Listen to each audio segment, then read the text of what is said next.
Welcome back, students. In last video we have discussed the steps in breeding technique or hybridization method. So all the steps were involved, like first was plant breeding should be carried out through the systematic way, which is including a collection of variability, evaluation and selection of the parent plant, then cross hybridization among the selected parents, then selection and testing of the particular recombinant, superior recombinants, and after one last step was testing, release and commercialization of the new cultivators. In today's lecture we are going to discuss about the hybrid varieties and their importance, and for which purposes this hybridization techniques are carried out. So this is the concept of today's lecture, which is a hybrid varieties. So these hybrid varieties are nothing but which are crossed or recombinated either by conventional hybriding method or artificial breeding method. As we know, India is a mainly agriculture country. 70% of the revenue of the Indian economy is obtained from agricultural department. So after independence, one of the main challenge for country was producing enough food for increasing population. So basically, though India is said to be an agricultural country, during the period of a freedom fight or after independence, the condition of Indian economy was not that much great to provide food to each and every individual in appropriate amount. So in that case, increasing production was the only option left. But second main factor in that, land available for cultivation is limited, and whatever land is available, on that land high yielding variety should be planted. That was the focus in that time. So in this period, due to presence of only limited land, anyhow production of high yielding varieties should be made possible by any way. So this is nothing but the hybridization concept arised. So only limited land is fit for agriculture.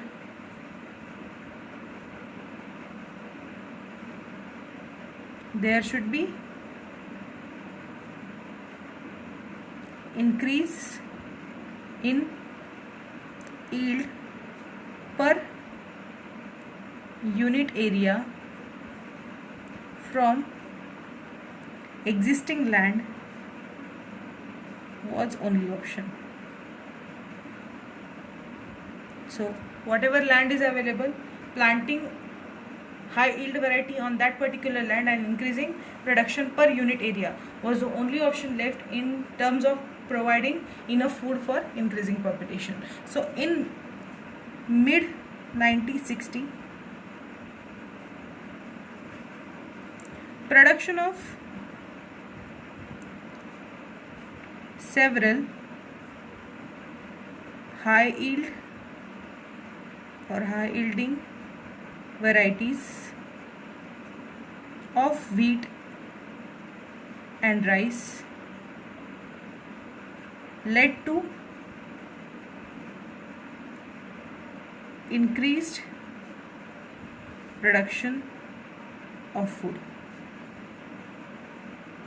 and this phase is often referred as Green Revolution. This phase is often referred as Green Revolution. So basically, in this period, due to many plant breeding experiments carried out by many scientists among the world, some of the experiments are started in India, and using that experiment trying to develop high yield varieties, in that case, in mid 60s, high yield varieties are planted specifically in terms of a wheat and a rice crop, and increased production supported the need of food in increasing population. Among that, some basic examples of hybrid varieties are given below. So that some examples of hybrid varieties are as follows. First one is obviously wheat and rice. So during the period of 1960 to 2000, wheat production increased from 11 million tons to 75 million tons, and for rice from 35 million tons to 89.5 million tons. So this was a drastic or rapid increase in the production of wheat and rice during mid 19th century or late 19th century, from 1960 to 2000, and this was made possible by green revolution concept and hybridization technique. So this was due to semi-dwarf varieties developed by hybridization.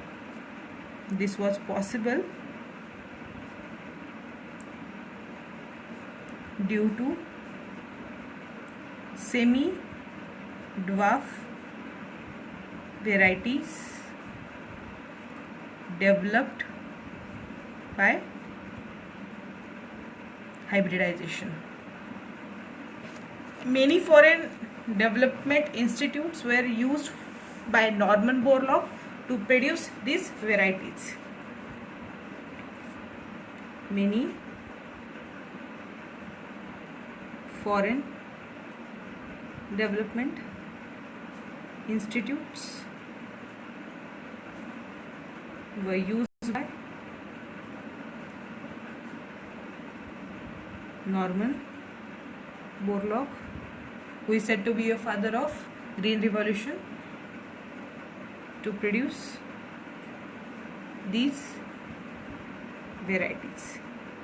And some important institutes among them are, first one is International Center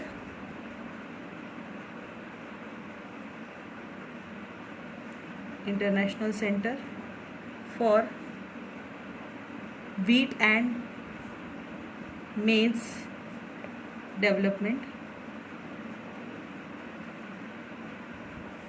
Mexico. Second is International Rice Research Center, International Rice Research Center Institute,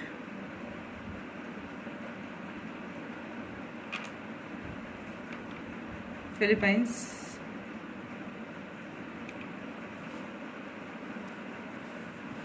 And etc. These were the two main institutes in that period which were used for developing hybrid varieties. Next, some of the varieties developed in this particular institute by Norman Borlaug were varieties developed where first one was wheat, and varieties were Sonalika and Kalyan Sona. Rice varieties, IR1 from Taichung native 1, and more rice varieties were Jaya and Ratna. So by hybridization method used by Norman Borlaug in these institutes, the basic varieties produced were Sonalika and Kalyan Sona in terms of wheat. In rice, IR1 from Taichung Native 1, and rice varieties more like Jaya and Ratna. These varieties were dwarf varieties or dwarf high yielding varieties which were planted in the India, and food production need of the Indian country was sufficed with this particular breeds. Then some more are, this was about wheat and rice. Second example was sugar cane in terms of a hybridization experiment. So one variety was Saccharium barberi from North India, having poor sugar content and yield. Next variety is Saccharium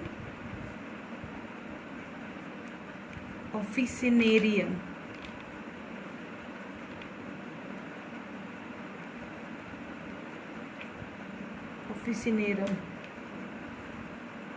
from South India, having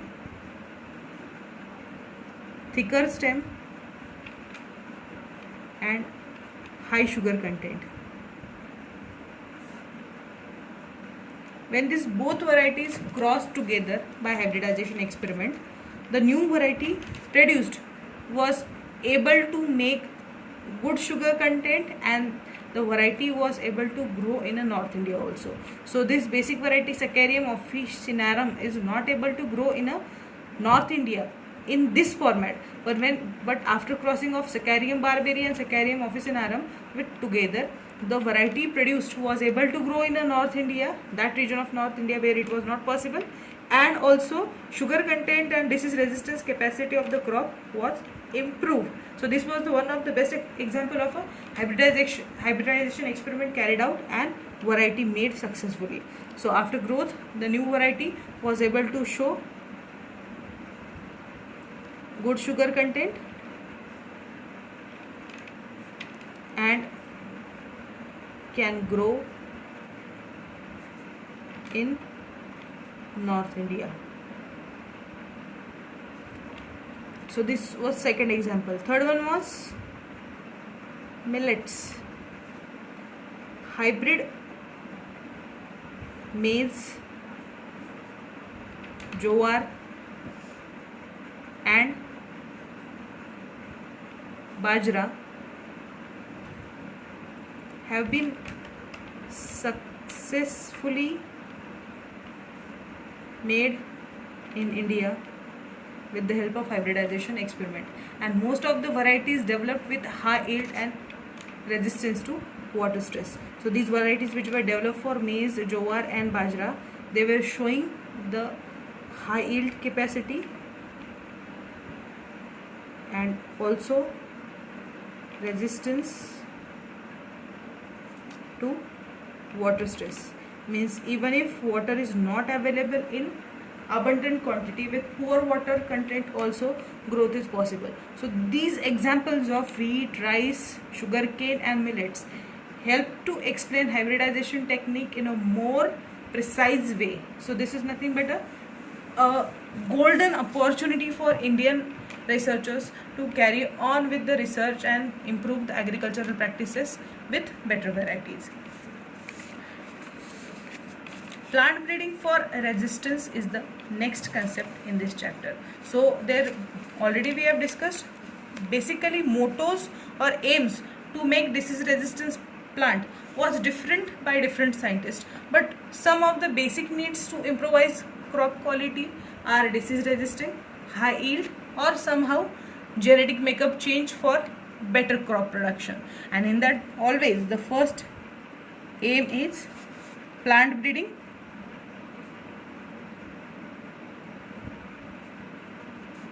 for disease resistance. making that variety which can fight disease easily. Now, which diseases are affected on plant? Basically, the group of microorganism like due to fungal, bacterial and viral pathogenic diseases. Crop is lost approximately 20 to 30% of its yield every year. So developing disease resistance varieties help to reduce loss and also reduces dependence on fungicide and bactericides. So making disease resistance varieties will help to make more yield without any loss or without very few loss of the crop, and also help to make plant independent of fungicide and bactericide, because after spraying fungicide and bactericide may there is a harm to crop, and if that crop is used by any of the animal, that fungicide or bactericide is ultimately entering into the digestive tract of the animal. So this is also a harmful concept. So making disease resistant variety can reduce all this percentage of the drawbacks. Some common diseases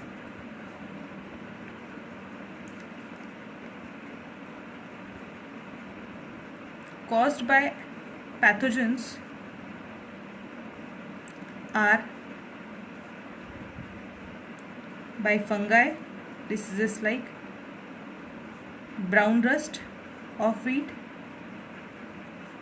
or red rot of sugarcane. By bacteria,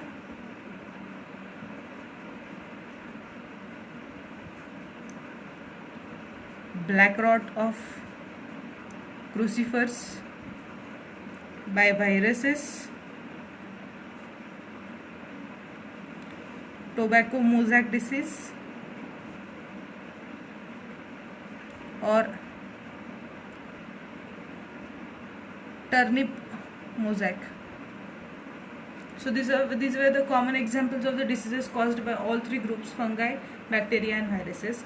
But after hybridization experiments, some better varieties of disease resistance crops were made by scientists, and that varieties include, so that disease resistant varieties developed are as follows. That is crop,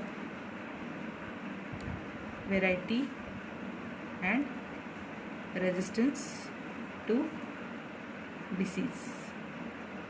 So first crop was wheat, variety developed was Himgiri, and this is resistance from leaf curl and stripe rust, along with hill bunt. So wheat variety which was developed after hybridization was Himgiri variety, and this Himgiri variety of wheat was resistance again leaf curl, stripe rust and hill bunt diseases caused by pathogens. Second crop was Brassica. Brassica is a mustard, and the variety was Pusa Swarnim, also called as Karan Rai or Karan Rai, and this was resistant against white rust disease of pathogen. Next crop was cauliflower. Variety was Pusa Shubhra and Pusa Snowball K1, and diseases resistant to this variety were black rot and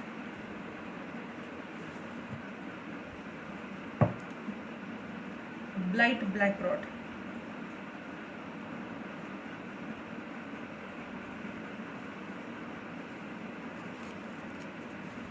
Next one